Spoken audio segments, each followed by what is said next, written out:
மறைமுகமாக அண்ணாமலையை குறிப்பிட்டாரா விஜய்? இணையத்தில் உலாவரும் பேச்சுக்கள். விஜய் வருகின்ற 2026 லோக்சபா தேர்தலில் போட்டியிட உள்ளதாக அறிவித்து தனது கட்சியின் பெயரையும் அறிவித்ததிலிருந்து அவருடைய ஒவ்வொரு நடவடிக்கைகளுமே அரசியல் வட்டாரங்களில் அதிக கவனம் பெற்று வருகிறது.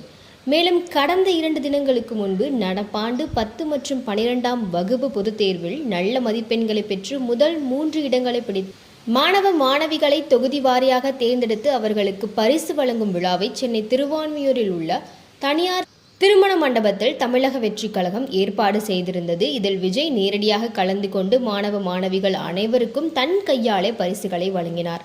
கடந்த வருடத்திலும் இதே போன்ற ஒரு நிகழ்ச்சியை ஏற்பாடு செய்த விஜய் தற்பொழுது இதை நடத்தியிருப்பது அனைவரது கவனத்தையும் பெற்றதோடு இந்த முறை மாணவர்களிடம் அவர் என்ன உரையாற்றுவார் என்பது பலரிடமும் பெரும் எதிர்பார்ப்பை பெற்றிருந்தது.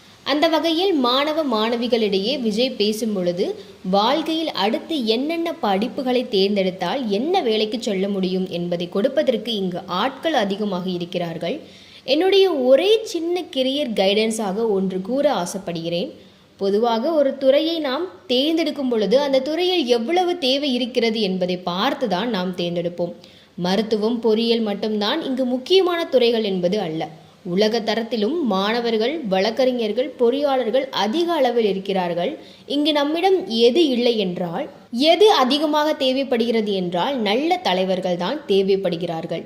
நான் அரசியல் ரீதியாக மட்டும் தலைவர்கள் என்று கூறவில்லை. இருப்பினும் வருங்காலத்தில் அரசியலும் ஒரு முக்கிய துறையாக ஏன் வரக்கூடாது? அப்படி வர வேண்டும் என்பது என்னுடைய விருப்பம்.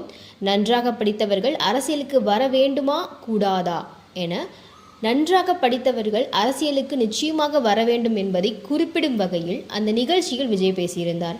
இந்த நிலையில் விஜய் தனது நிகழ்ச்சியில் நன்றாக படித்தவர்கள் அரசியலுக்கு வர வேண்டும் என்ற வகையில் பேசியுள்ளது தற்போது தமிழக அரசியலில் அத்தகைய ஒரு பண்பையும் தகுதியையும் கொண்ட ஒரு அரசியல்வாதியாக திகழும் அண்ணாமலையைத்தான் விஜய் மனதில் வைத்து பேசியுள்ளார் எனவும், இதன் மூலம் விஜய் மற்றும் அண்ணாமலைக்கு இடையே பேச்சுவார்த்தைகள் இருப்பதாகவும் இரு கட்சிகளுக்கும் இடையான கூட்டணிகள் கூட நடைபெறலாம் என்ற வகையில் தற்போது அரசியல் வட்டாரங்களில் கிசுகிசுக்கப்படுகிறது.